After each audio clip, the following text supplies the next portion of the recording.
Sunrise peeking through the blinds, a brand new day. Got the rhythm pumping in my chest, gonna chase the blues away.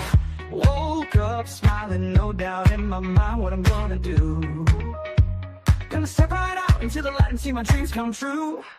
Yeah, Dr. Laurie Davis, aka the Recovery Mechanic, is the real deal. Straight talk, wisdom, rich content, and humor best describes her presence as a show host. Master educator, entrepreneur, author, and as an international professional speaker, she has made her mark in serving others from all walks of life. Get out your notepads, as Dr. Laurie always has something to say you will want to remember. From her meager beginnings with a business at the age of 12, her educational career, and for the past 40 years as an entrepreneur, Dr. Laurie's experience and ability to mentor others far exceed the norm. She holds an honorary doctorate in humanitarianism for her decades of work in the global communities.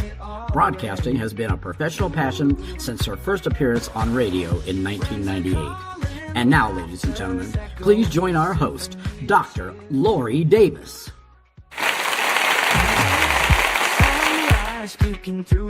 Well, good morning, and we are just getting started here this morning, and I'm so excited. This is my first rodeo in the beautiful country of Africa. It's not my first rodeo broadcasting, but definitely my first broadcast out of Africa. Dr. Ted, I am so honored that you're launching all of the other beautiful people who are coming to us who want to be interviewed out of Africa. So thank you so much for being here today. We really, really are honored. Thank you, Dr. Laurie. Welcome. All right. So let's just talk a little bit.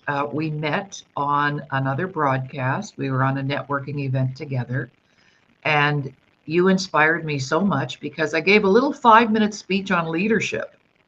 Remember that? My handmade sign and the 4 quadrants of leadership. And amazing. And you responded to that right away. And I want to just take a few minutes. We're going to take a few minutes to talk about leadership because you have some really great ideas. But before that, I'd like to share with our viewers, you're a dad, you're a granddad, you've just celebrated your 30-something anniversary, you're an author, a coach, a pastor, minister, preacher, however you want to put that, and just an all-round general leader yourself. So thank you for being here. And I'm going to just turn the mic right over to you because you have your own thoughts on leadership that I think are very, very valuable and our listeners and viewers need to hear. And before we get started, just to let people know, we're broadcasting live on my Facebook page, Laurie Davis, and also on my YouTube channel. So please, if you missed the show or you want to share the show, direct people there. So over to you, Dr. Ted. Thank you very much, Dr. Laurie. What an honor to be hosted by a tried and tested broadcaster, guru, and leadership authority such as yourself. I didn't realize that I'm going to be a history maker by becoming the first person from Africa to be broadcasted. I am really humbled and greatly honored. And thank you for being you. You know, you always blow my mind. I remember that 5-minute leadership talk, you took it to a whole new level. I've been a leadership authority most of my life. In fact, the past 20-something years, I've been in the leadership space. But you simplified leadership in a way I had never had anybody do. So for that, I take my hat off to you and say thank you for being you. You know, there is only one Dr. Laurie Davis, I believe. Having said so, allow me to talk about my thoughts on leadership. I happen, by the grace of God, to be a doctor of strategic leadership. And one of the things I'm passionate about is building people. You know, Simon Sinek says something very profound. He says that those who own businesses are people, and those who work in businesses are people. And those who patronize those businesses are people. And he says, you've got no business being in leadership if you cannot love people. I concur with that submission. So part of what I normally do is, and I am grateful for your great platform, which you've afforded me today. Now, when I train leadership, I love asking this question, and I love asking people to write 5 leaders. I always start by saying, can you write 5 leaders who you think are your favorite leaders, who you think are the greatest leaders you've ever known? And what happens, Dr. Laurie, is that you won't believe it. It's like everybody is from the same mother because, sorry, what they will do then is they will write the name of a politician, the name of a religious leader, the name of a financial expert, the names of people with positions. That's what I want you to understand. So they will say Prime Minister so and so, President so and so, Chief so and so, King so and so, politician so and so. And when I look at the list of those 5 names, one thing always hits me hard. What disappoints me, I don't see their name on that list. And this is what really breaks my heart. Because every other leader you're going to encounter, you're going to encounter them for 8 hours max. You're going to have them for 10, maybe slightly lower than that time. But you, the leader, who you always have 24/7, you see, leadership is a decision, leadership is responsibility, leadership is influence. And when you are doing all these little decisions which you're making, you're already leading. So leadership begins with self. That's my most profound self. And so you realize a lot of people never consider themselves leaders, and they confine leadership to a position. Well, that's what they do. They confine leadership to it is the prime minister. Who's the leader? Is the managing director. Who's the leader? Is the governor of the central bank. Who is a leader? Is the archbishop. It is the pope. It is my pastor. Yes, granted, those may be leaders, and provided they are effective leaders, they can be considered leaders. So as I was studying, I came across some very profound submission by Dr. John Maxwell. I believe he's the foremost authority in leadership in the whole world. And he said something about leadership, and he says part of what I would love to use to illustrate my case. You see, position is the very first level of leadership. When we talk about leadership and we have the word position in leadership, position is the very first level of leadership. What does that mean? It has appointed you. It's a rank office. It is a title office. You know, you are there because one person believed in you. So when you talk about leadership as a position, people, they don't get it. But let me break it down further today. So you see, when you are working and they appoint you a positional leader, that's what you've become. And what it means is that people will be forced to listen to you because you have the position, because you have the rank, because you have the title. People listen to you because they have to. I want to repeat this. When you have a position, people listen to you not because you are their leader, but they listen to you because they have to. If they don't listen to you, you can coerce them, you can threaten them, you can fire them, and you can deduct their salary or some other benefits. So people listen to you because they have to. That's the key word. If you are listening, my dear listener, I want you to underline the words. People listen to you because they have to. In other words, it is a matter of must. There is no willingness on their part, but they've got to respect your position.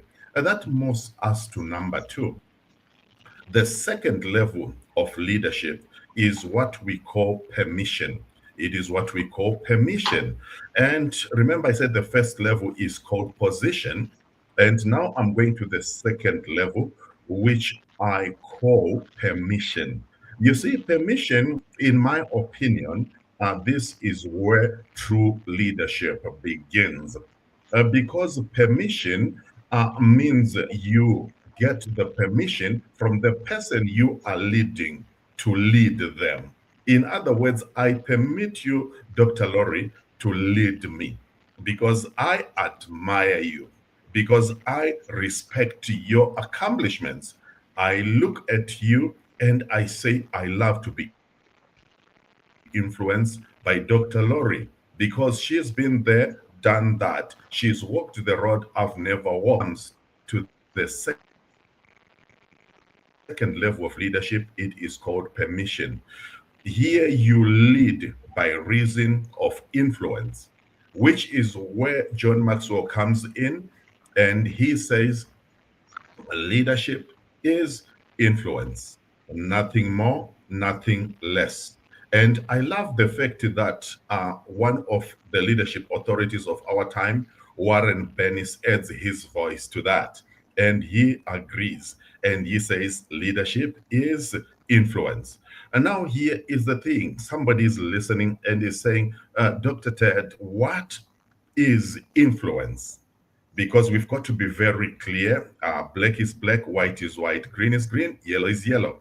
So influence is the ability to make people do the right thing without the use of force, without the use of fear, without the use of coercion. In other words, influence simply means people follow you because they love to. And what makes you to get influence is one word. It is called caring. It is called caring. You see, John Maxwell submits that people don't care how much you know until they know how much you care. I live in the mountain kingdom of Lesotho. We are possibly the highest altitude country. That's why we call the kingdom in the sky. You know, we are the only African country where it snows, by the way. And you see, I have visited friends in government. One of my friends is a chief health environment officer. I love visiting him. And when I visit his office, there's a poster that I love so much. It has the caption, "It's nice to be important," at the very top. And then underneath it, more bolder captions, it is written, but it is more important to be nice.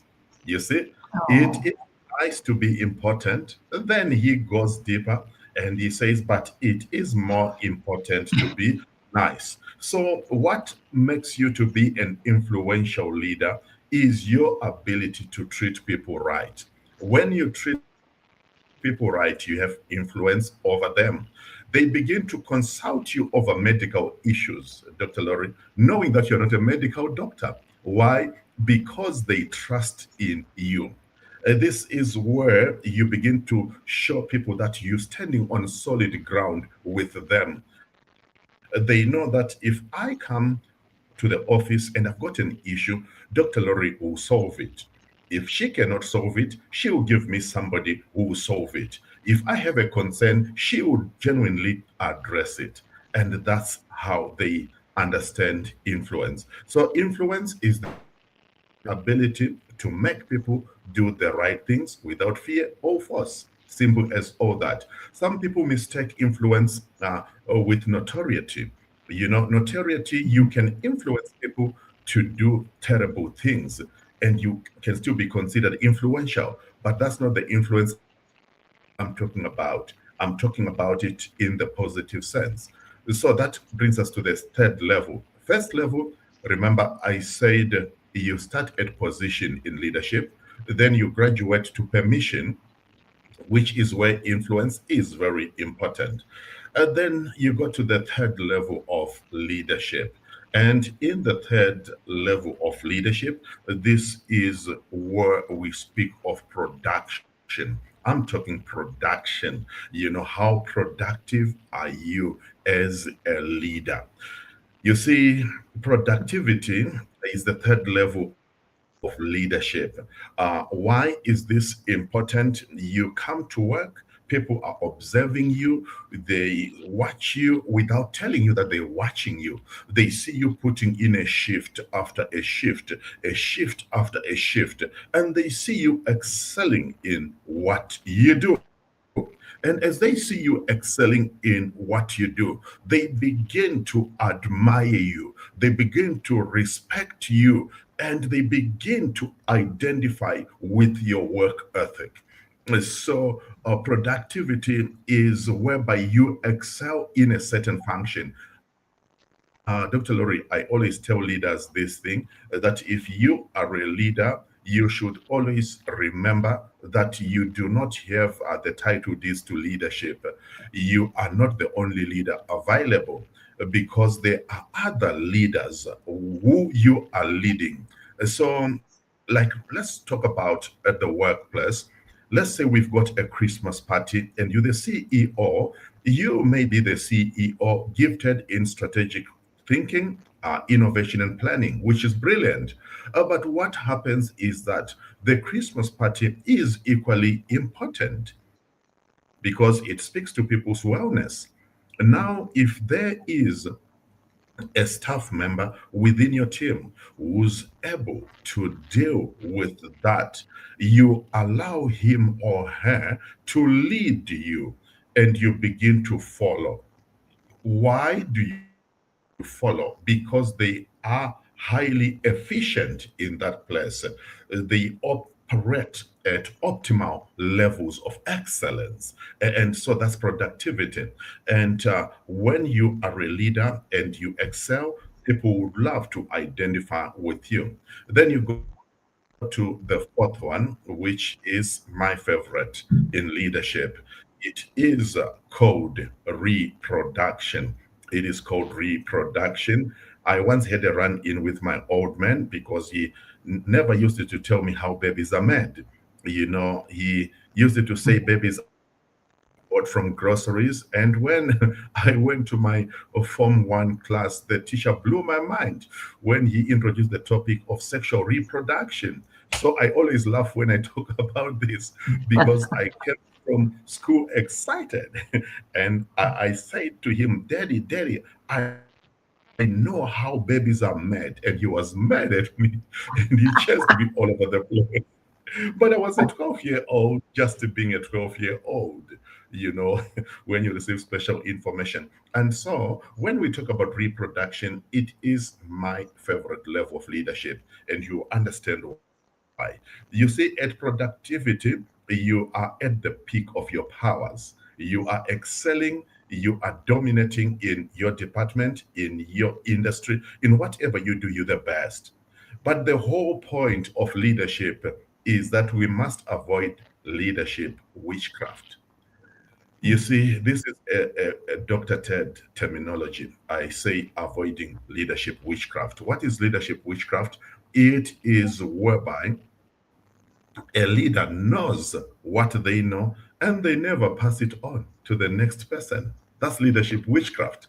So I love love level 4 because it is leadership reproduction, where the leader who is excelling begins to sit down and ask themselves the question, what is my legacy going to be like? How are people going to remember me? Because as a leader, we don't judge you on what you are doing now. We judge you on what happens when you vacate that chair.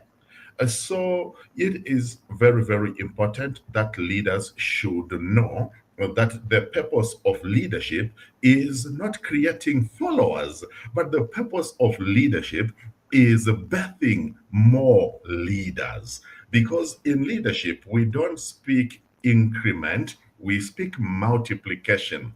When you speak to a leader, you multiply them because they've got a platform where they're going to lead and multiply themselves. So, level 4 is leadership reproduction. This is where the leader who is excelling begins to pour himself in the lives of those who follow him.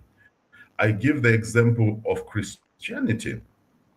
Christianity was founded by a man from Nazareth, or should I say Galilee? But the truth of the matter is that his name is Jesus the Christ. And he understood this concept of pouring himself into others. And he took 12 men. And right now, as I'm talking to you, Christianity sits between 3.5 to 4 billion in membership. But it's coming from one leader who chose to multiply himself by replicating his life in the lives of 12 men over a period of 3.5 years. That's most of the things that he did.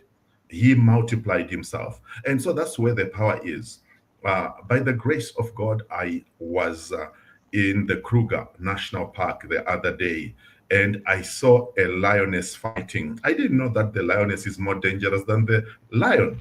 So the lioness was fighting another animal, which I can't really remember. But what I remember is the master leadership lesson I got there, because the lioness would put the caps at the center of the fight, and she would protect that territory in an amazing manner. She was accomplishing two things. Number one, she was defending her little ones. Number two, she was showing them how to do it. So leadership reproduction is about multiplying your influence as a leader. You begin to raise more Dr. Lauries. I'm glad you're doing it for Africa this time around. The other guys have been benefiting. Thank God it's our time, it's our season, and we are going to run with the vision. So, you see, when you begin to do that, you are leaving a legacy beyond who you are. That's number 4. Number 5 is what we call the leadership pinnacle. The leadership pinnacle.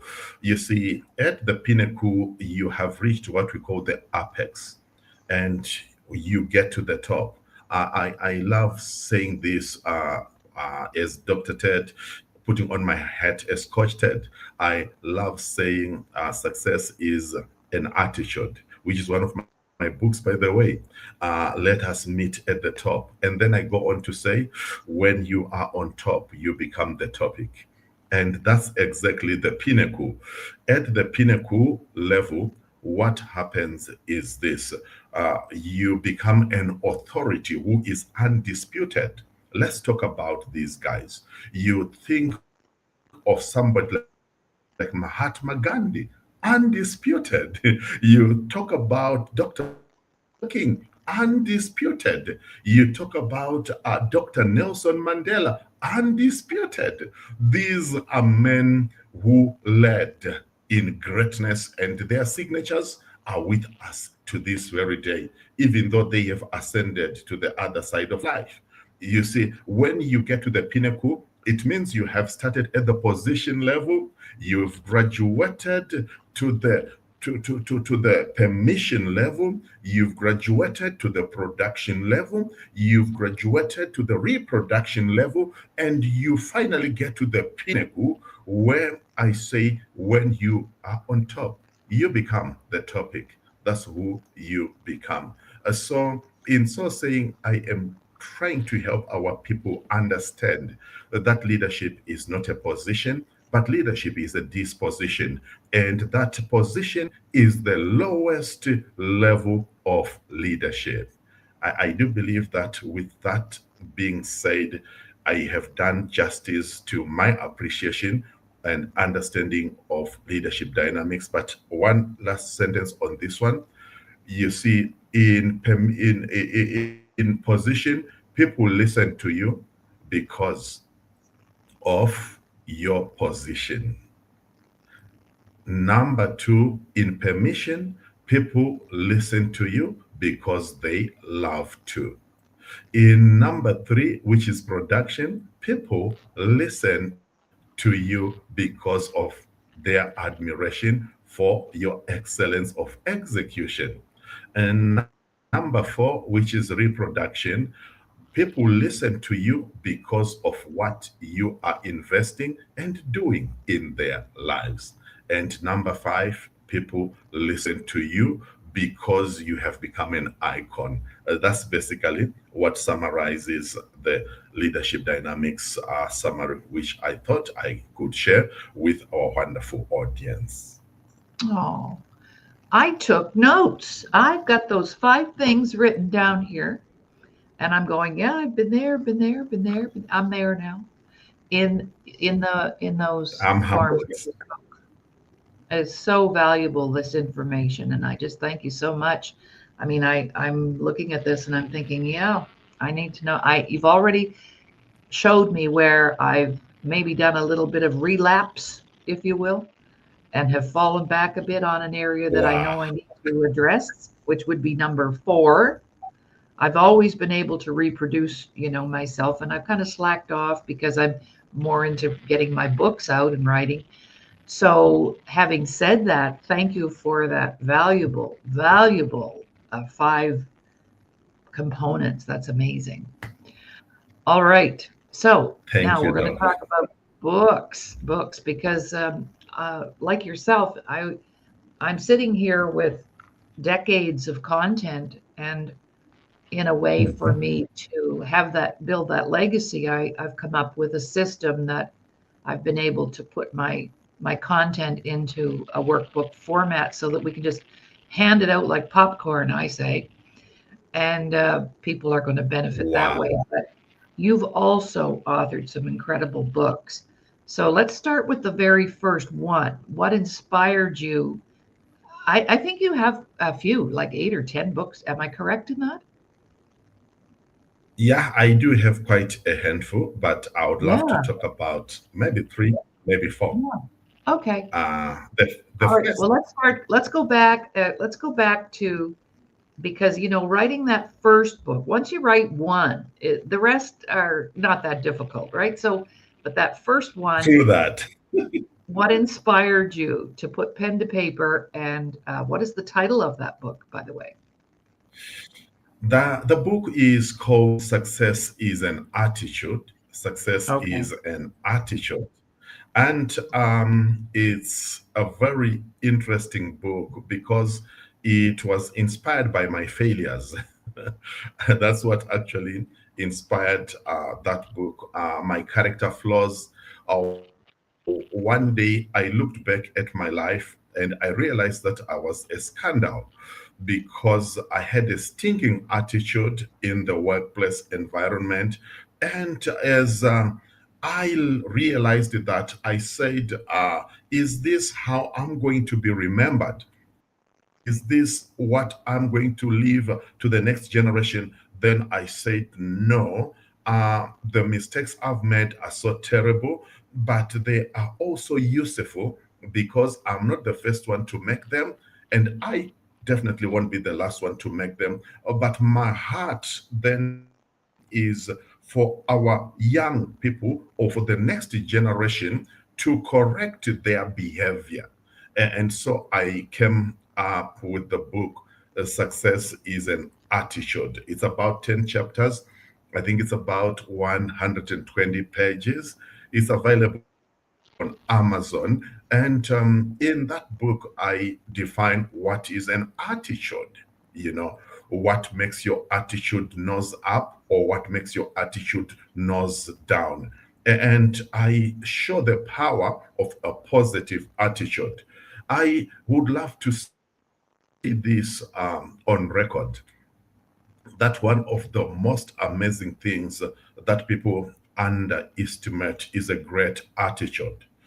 In the year 1995, the presidents of the world convened uh, at the UN summit. I think it's the General Assembly. And my former leader, President Robert Mugabe, I live in Lesotho, but I was born in Zimbabwe, by the way. And so he spoke, and he was a gifted speaker, maybe call him a demagogue. And he spoke and he was on everybody's behind, whipping them into line. And everybody seemed to be excited, or so it seemed. But one of the things that happened is that is the stage which introduced Nelson Mandela to the world front. And I will never forget what he said, because he spoke only for 5 minutes and he sat down. But President Mugabe spoke for about 5 hours, non-stop. Wow. It's a record speech. I think it's recorded there in the Guinness Book of Records. But what I loved about the attitude of President Mandela was his humility. He said, now I'm paraphrasing, I'm not going to quote him verbatim, but he said, ladies and gentlemen, comrades and friends, the international community, we are grateful that the apartheid system in South Africa has come to an end, and we are grateful that I am now a free man and my people are now free. We are so grateful for your support, and we came here to say thank you. And the only request we have is that our people are hungry, our people need jobs. And the man was done. The power of a positive attitude. Do you know what happened after that? All the international aid, should I say most of the international aid, which used to come to Zimbabwe, was transferred to South Africa. The power of a positive attitude.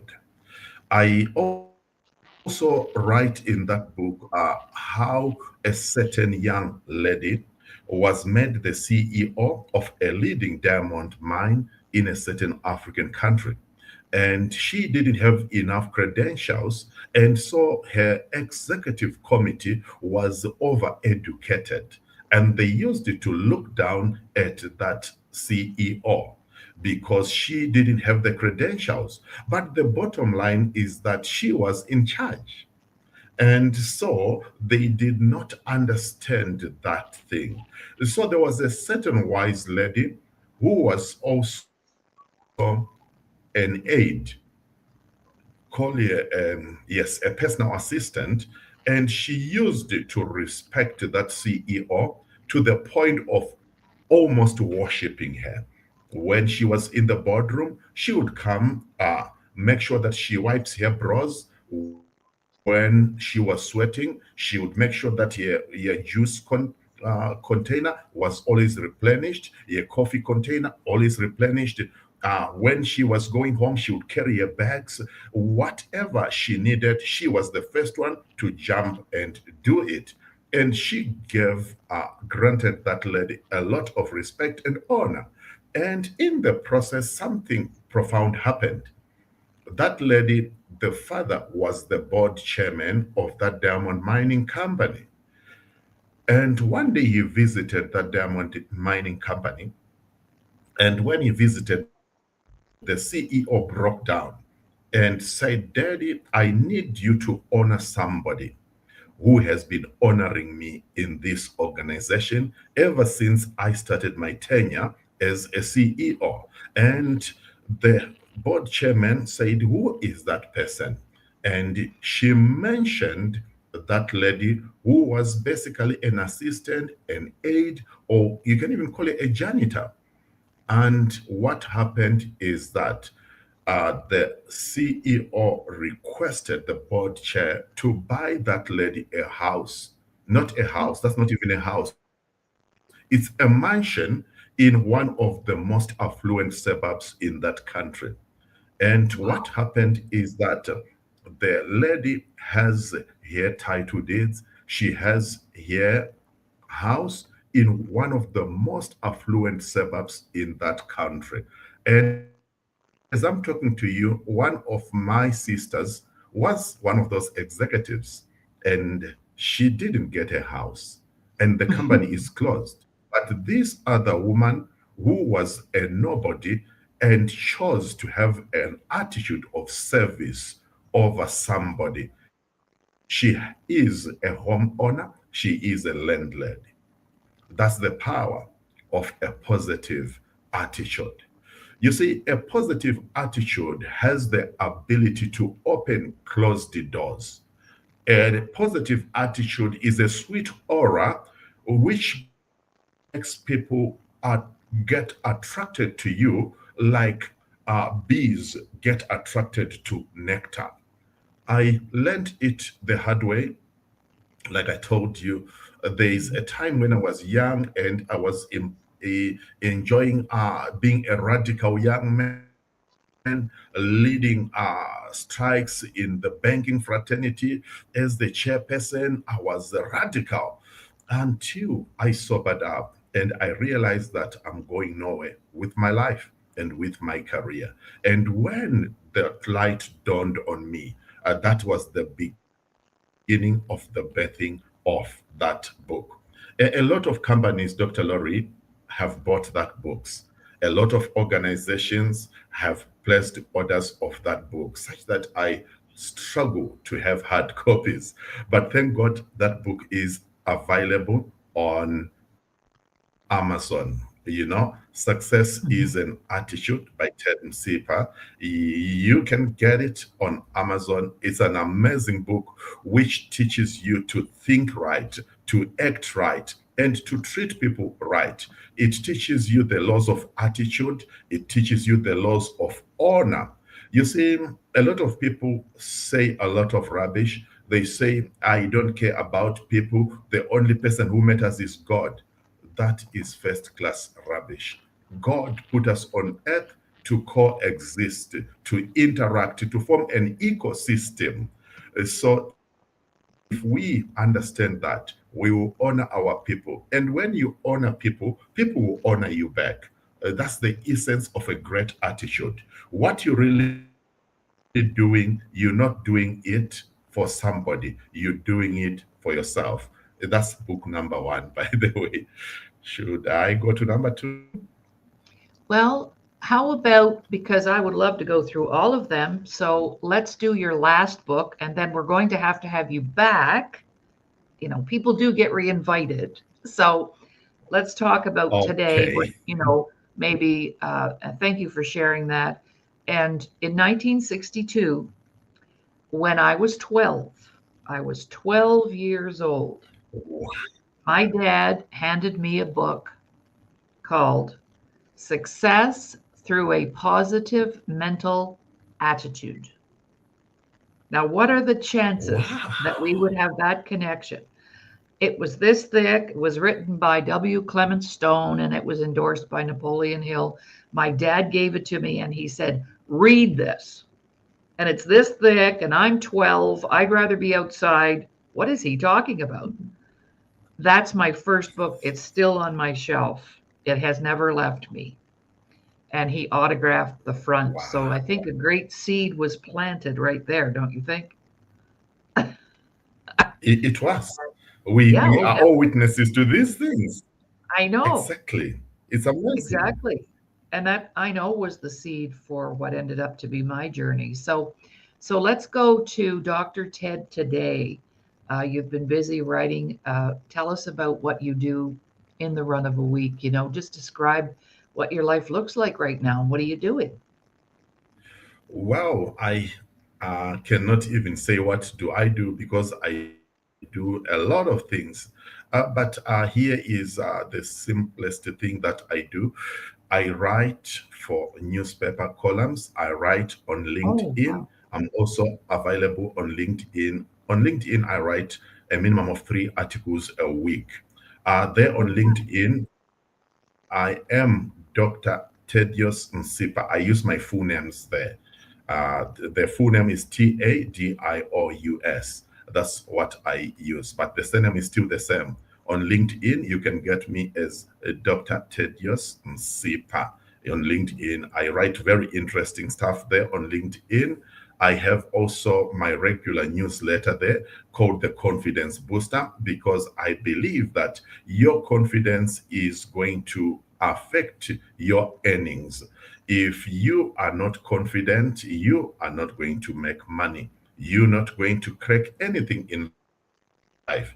I always love illustrating the issue of confidence with a party or a cocktail party where it's a black and white cocktail party, and then a smart lady hears about it and she puts on a red costume, an amazing red dress, and she walks in majestically. Everybody is in black and white.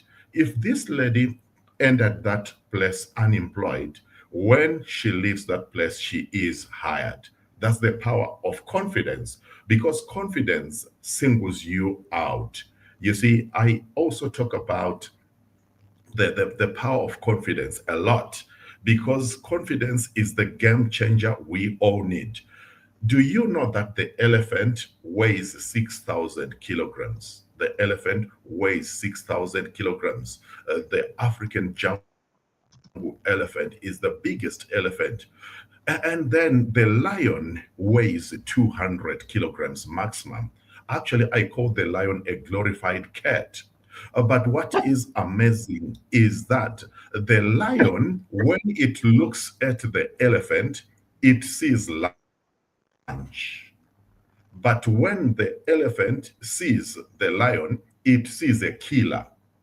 So confidence creates a mindset of invincibility. You see, the lion has got an awesome mindset. I said the elephant is 6,000 kg and the lion is 200 kgs. If you divide, you will realize that one elephant weighs as much as 30 lions. But the lion doesn't give a care about that. It pursues the elephant. So I love teaching about confidence a lot because confidence is a game changer. It helps you look at things with their positive mental attitude. It gives you the I can mindset.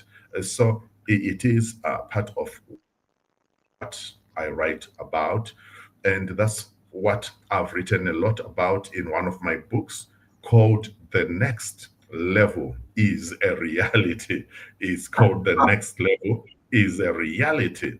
And it is available as well on Amazon. It I is love that. available also on Amazon. The Next Level is a Reality. You wait until you hear that there is another one, which is called The Next Level is the Only Level. Oh, I love Right. that. I love that. So and that's very, very interesting and very exciting. But I have an exciting project, Dr. Laurie, which I'm working on. I call it the leadership mosaic. That's Oh, my latest book. It will be published, I think, in August. Trying to tie it up with my birthday. Maybe I am going to launch it on my birthday. And so, what happens in the leadership mosaic? I interviewed 8 leaders. It was supposed to be 7 leaders, but I ended up interviewing 8 leaders. some from Lesotho, some from Canada, some from Dubai, some from Zambia, some from Tanzania, from across the places. And what I am doing in that book, I am lifting up people's spirits, proving that each and every little story of a leader can inspire the next generation of leaders. That's the way it is. So I'm very excited to be talking about leadership. But in my other space, I'm also an executive coach. I do coach a number of leading CEOs and a number of leading executives. I am passionate about building talent. I do a lot of leadership training and capacity building. But what really excites me the most also is my ability to do strategic organizational turnarounds. When companies have a challenge, I am the go-to guy. I sit you down, then we begin to look at your value proposition canvas. We begin to look at your BMC, business model canvas, and we begin to discuss along those lines to say, okay, sit down. This is how your business is working. This is how it should be working. And this is how we can help turn it around. So these are the part of the things that I do. But the other thing which I do, which I think possibly is the most important thing that I do, is that I'm a pastor and a founder of a church.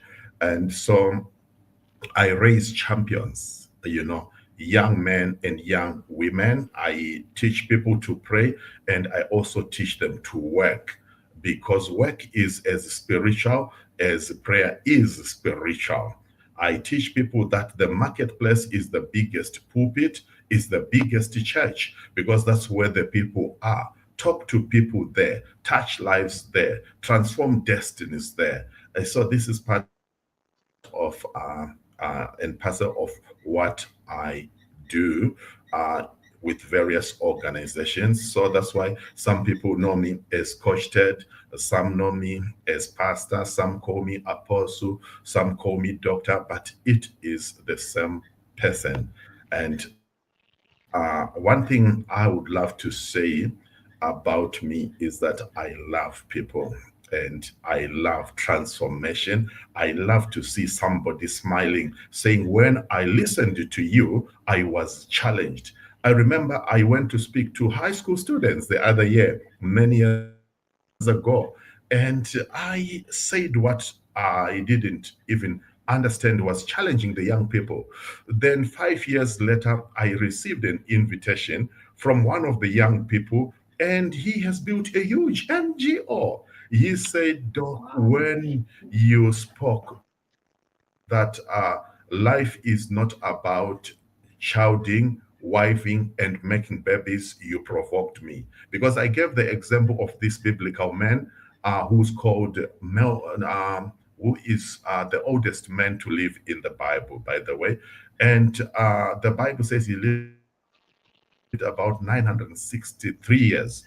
And all that God could write about him is that he had a son, he had a daughter, sons and daughters, and he died. Then I gave the example of David. And I said, David, at 15, he killed a bear. At 16, he killed a lion. At 16 and a half or 17, he killed Goliath.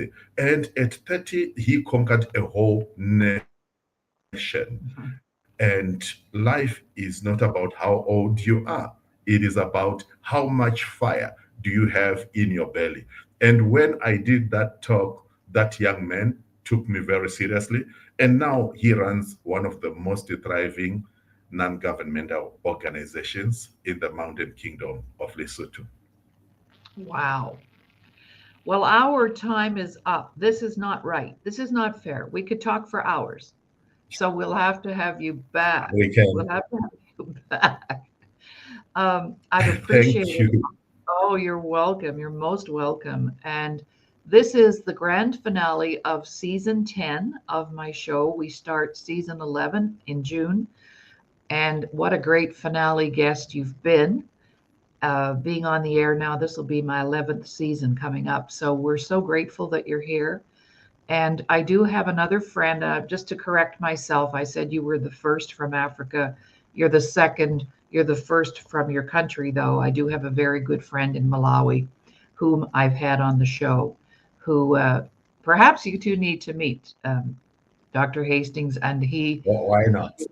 he and his wife manage an orphanage with 450 kids, and he's been a friend for about 5 years.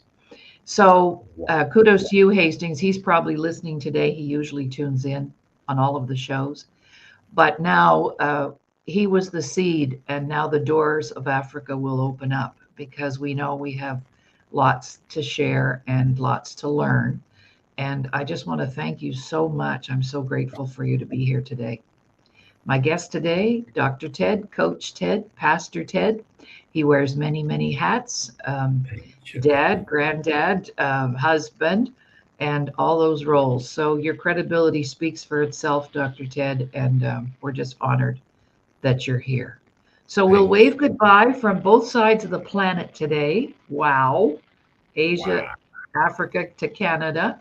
And we'll be speaking very soon. So if you just hang in for a few minutes after the show, we'll exit now and end our show. So goodbye, everybody. Take care of yourselves. Have a wonderful day, and God bless you.